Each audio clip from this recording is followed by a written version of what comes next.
Hello, everyone, and welcome to today's Tech Office Hours. Today, we are going to be talking about how you can improve your CV to get into technology, get into tech, get into coding, be a developer, whatever it might be. Most tech jobs kind of center around very similar CVs or resumes, depending on what part of the world you're in. So today, we're going to discuss that. Well, let's get started, really. So I've got kind of a list of things that I suggest to people. So, for some background, I am a manager in developer relations. Prior to that, I was a developer advocate for about 18 months. And prior to that, I was an Android developer for 10 years. So I have been I've been a software developer for a very long time, and I am now more on the recruiting side. I do interviews, I review CVs, and I manage people. So I've had a real range, and this is kind of a combination of the different things that I've noticed when I've been working as a developer, and then when I've been in developer relations, and when I've been as a manager. So these are very much my views, and that's kind of where the disclaimer definitely is. Your mileage may vary. Not everyone is going to have the same opinions on what to do around their CV, but that's what we're here for, and that's kind of what I want to do. I want to give you advice on. So that's the disclaimer out of the way. This is my opinion. This is my views. Now, other than that, let's go with the first piece of advice that I give every single person when they ask me for help with their CV, because it is a bit of a pet hate.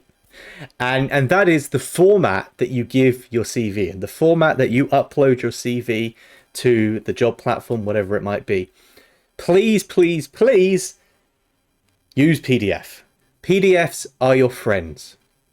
It's called portable document format for a reason.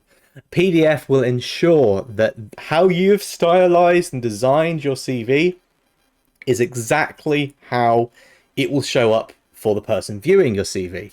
Whether they are looking at your CV on a mobile phone, on their desktop, on a Mac, on a Windows machine, on a Linux machine, on an iPad, whatever device they're using, PDF is the way to go. I see a lot of CVs get uploaded in things like a Word document as a docx file. And on the surface, that's fine.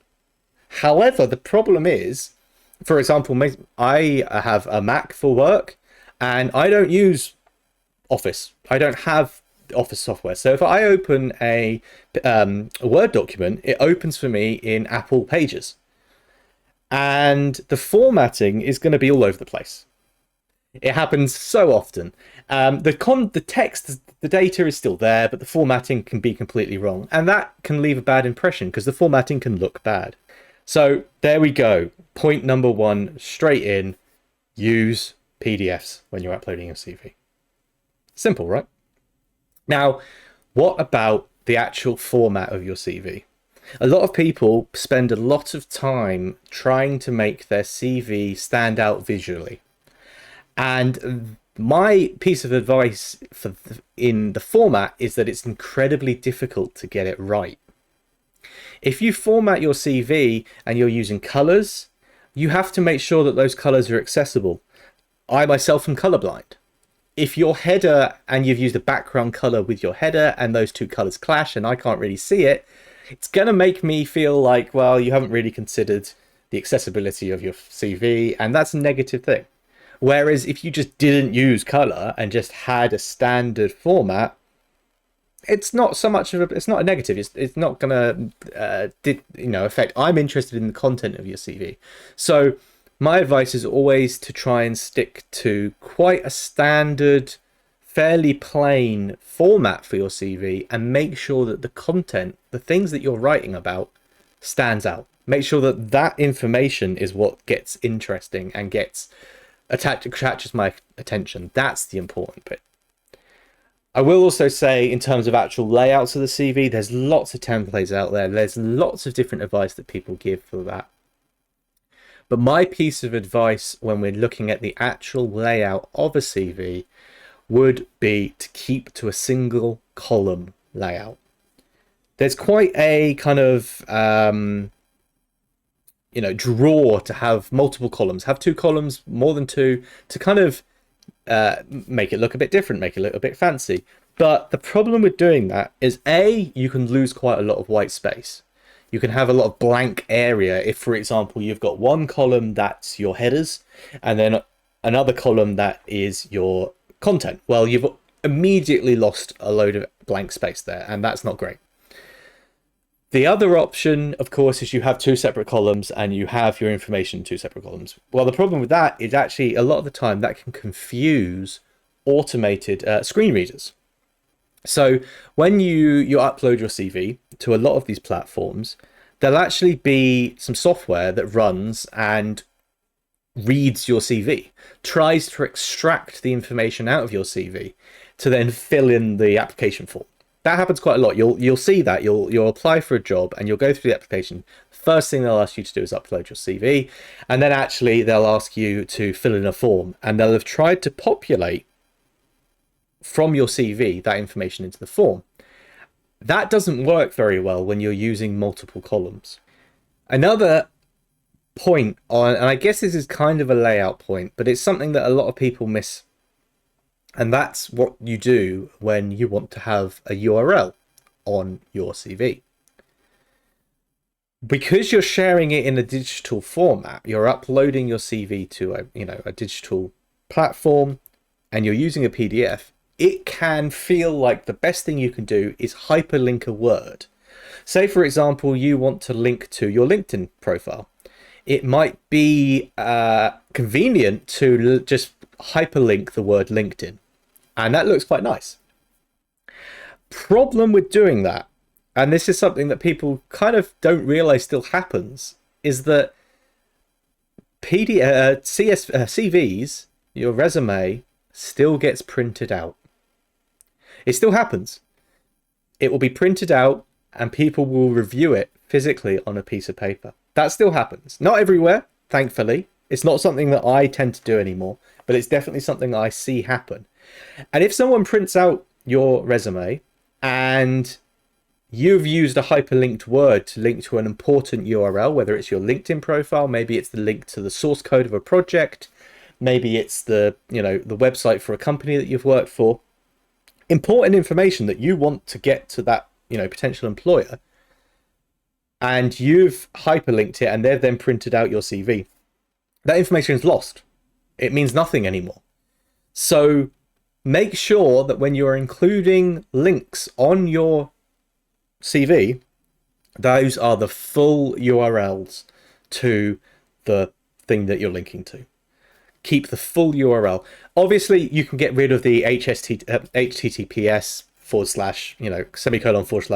// that bit can go, and we're in 2022, so you don't need to have www either.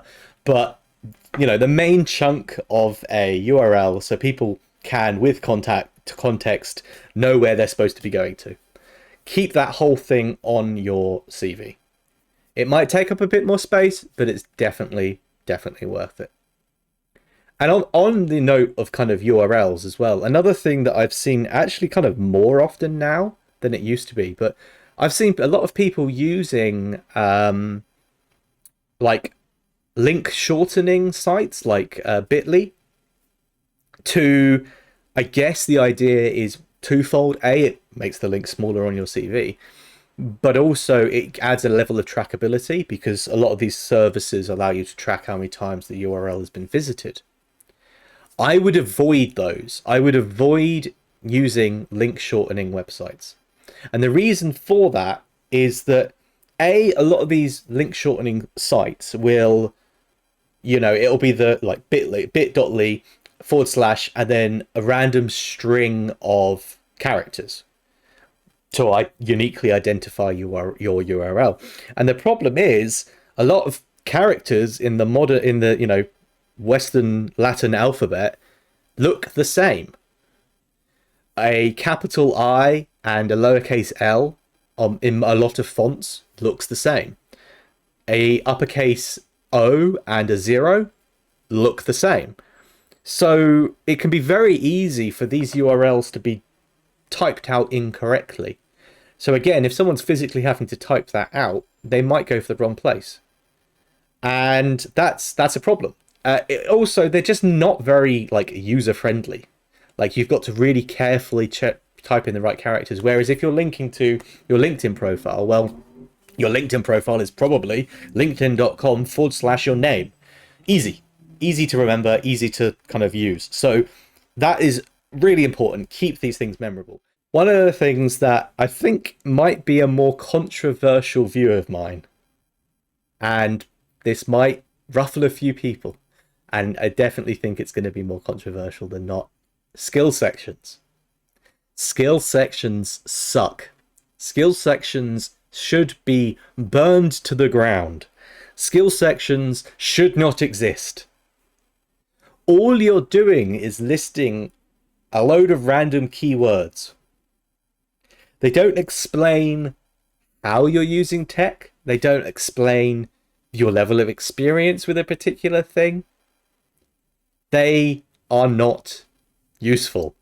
All they're useful for is getting the keyword checking when you've got an automated system that's saying, right, we need these keywords in this person's CV. Sure, they do that. But as soon as someone is actually looking at your CV, as soon as someone actually starts to review it past that process, that's just wasted space, just completely blank space. And I've seen CVs where like half the first page is just a bullet point list of skills. That's not useful. That's not useful at all. So what you need to do, what I suggest to replace that, you've got to get those keywords in. That's true. You have to have the keywords because these are automated systems that look at your CV, say, we need these keywords. And if they don't actually have those keywords, then your CV isn't going to process any further. So it is important to have those keywords, but do it within your work experience, within your project experience, within your education. Talk about those skills with context. You can say, oh yes, I'm an Android developer and I worked on this Android project that used Kotlin and used this architecture and this framework. And that is going to give actual meaning to a CV reviewer, to a person looking at your CV. They can say, yes, okay, this person knows something about Android. They know what they're talking about. The important bit. What do you do to show your experience? How are you going to show your experience and what you know? The way I see it, there are three important parts of a CV. Your education, your work experience, and then projects. So your education is important, firstly, because unfortunately we do still live in a world where quite a lot of jobs require a degree. So if you have a degree, get that on your CV. But if you don't have a degree, always include the highest level of accredited education that you have gained. That might just be high school, that's fine, but make sure you are including it. You can then also include in that section, or maybe in a subsection, any boot camps that you've done, any structured learning that you've done. We're kind of getting into a place now where some boot camps are becoming more well-known and more mature, and those might be recognized by people who are reviewing your CV as a good boot camp. There are unfortunately still a lot that aren't good and can be quite scammy, but that's a whole separate conversation. That's a whole separate tech office hour of boot camps. But make sure that you do include the education that you have.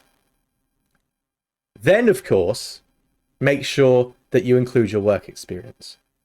Now, this is obviously more important as you've kind of progressed in your career and you have tech work experience. But the thing I see a lot of the time as well is that people that are new to tech, they seem scared to include work experience from outside of tech. Oh, I didn't want to include that because it wasn't a tech job.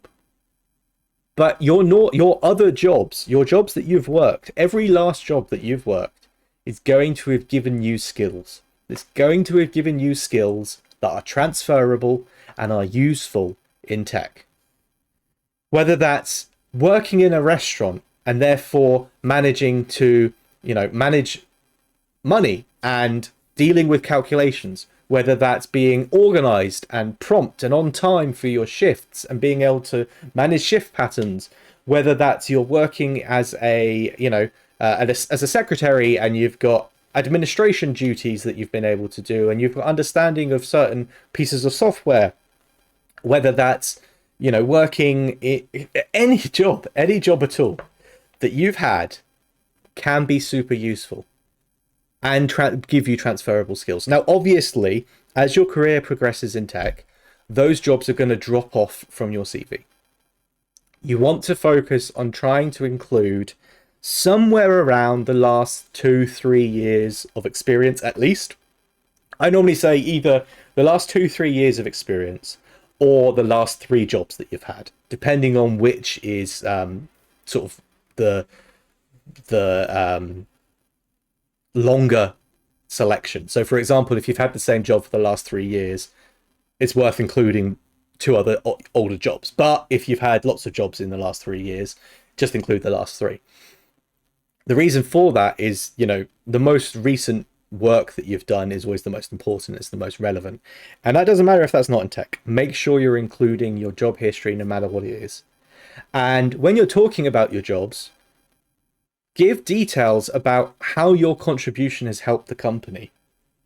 People reviewing your CV will love to hear about, I did this, I rebuilt the shift schedule and that saved the company X amount of money because they were more optimized and had the right people at the right times. Or, I implemented this new process and it cut wait times for people by X amount. Whatever it is, talk about what you have done to help the company. And if you can, use metrics. Everyone loves numbers. Everyone loves metrics.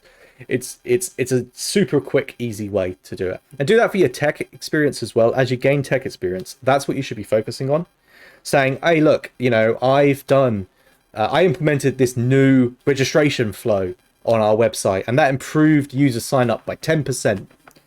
That's an amazing metric to include. Give those sorts of metrics and information in your job description. A lot of people get into the habit of just listing basically listing the job requirements in a job description, and that isn't really useful. That's very much kind of like, well, yeah, we could look that up. That's nothing. So definitely include what you've done to help the company. So projects, on to the project section. The project section on your CV is super, super useful, particularly when you don't have much job experience. You're new to tech, so your work experiences in other fields, or you haven't gone through a traditional university education. You don't have a degree. So you need a way to show what you're capable of doing. And that's where projects come in. Now, to keep motivated on projects and get projects complete, my suggestion is to try and find projects that really do interest you, that solve a problem that you're facing, or maybe friends, family, someone is facing a problem. Projects that solve problems are much easier to complete because you get that gratification of, I fixed something, I've solved something, and that's really good. But also try to limit how many projects you're doing at once. It's too easy to come up with an idea and go, yep, I've started the project, I've bought the domain name, and here we go. Try and minimize that. Try and stick to one project, see it through, get it to a complete state. I mean, arguably projects are never complete. There's always more you can do, but get it to a state that you're happy with. So please, focus your energy. Try and do that because that way you can actually build something meaningful and useful. And that's what I do. I literally just have one project that I work on in my personal time, and that's it. And I don't even get time to do much on that. This is particularly important for people who don't have a traditional education and have a degree, who are trying to transition into tech. Projects are what is going to make your CV stand out. And the problem a lot of people face is that they look at projects and they take the stuff that they've learned through boot camps. They take the stuff that they've learned through their personal learning even. And you know what? What I end up seeing is a whole lot of CVs that look the same. A whole lot of CVs that have a to-do app, have a weather app, have some kind of stock trading or finance tracking app, have well, I would say those are the top three main ones. And these kinds of projects are absolutely brilliant for learning. Don't get me wrong. They are super great projects for learning how to do something, but they do not make your CV stand out. They do not make you attractive to an employer. What you want to do is you want to focus on 1, 2, maybe 3 projects that solve a real world problem. Bonus points if that's a problem that you have personally faced, or a problem that a family member or a friend or someone you know has faced. A real situation, because that's what we do at companies. We solve problems. When you're working for a company, you're solving problems. So find a problem and solve it. Build something that helps that problem. Build something that fixes that. That is the best projects that stand out on a CV. And then what you actually find is you can kind of get away with the solution being much more simplistic than maybe your complex to-do app. Because often the best solution to a problem is the simplest. And that's not a bad thing. But you can kind of get away with things not being quite as good technically if the actual reasoning behind it, the motivation, the drive is there. And then when you're listing these projects on your CV, right? So you've created your projects. You've decided this is what I'm going to do for my projects. I've got a problem that, you know, my parents have been complaining about for years, and I'm going to solve it. You've created your project. How do you list that on your CV? Well, make sure to include, for one, make sure to include the source code, a link to the GitHub repository or wherever else you want to host your source code, but include that on your CV, because you can have the most amazing sounding project, but if you can't show people the code, that means nothing.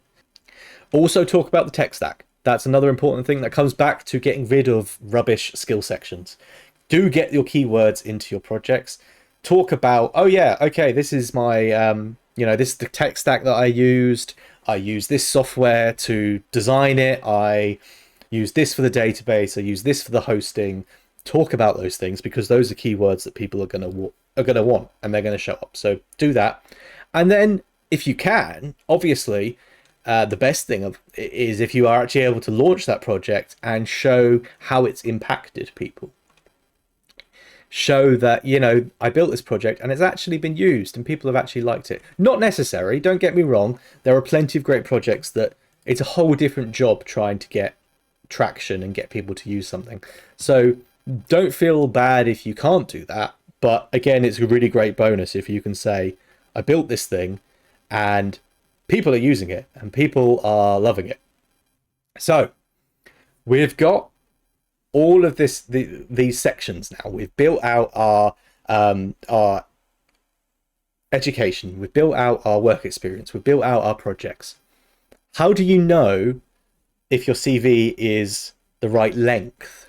This is something that a lot of people struggle with. It's a tricky question, and it's an issue I see a lot of people come up against. Either they just don't consider it and they just write. They just go ham.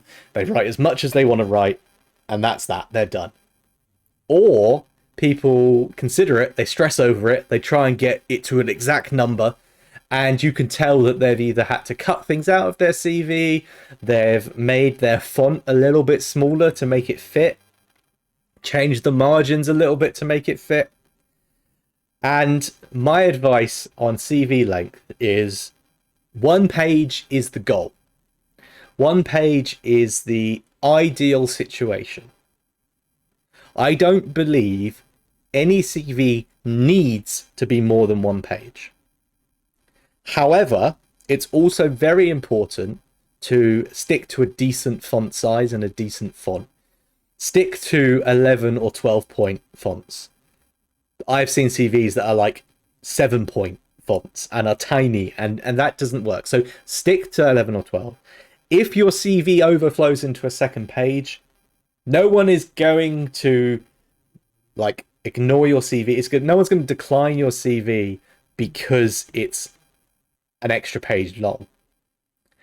However, what I do say is if your CV's over a page, really talk to yourself, really look at it and say, is every last thing that I've put on this CV important? Is every last thing that I've written useful for the job that I'm applying for? Highlighting my skills effectively. Is that there?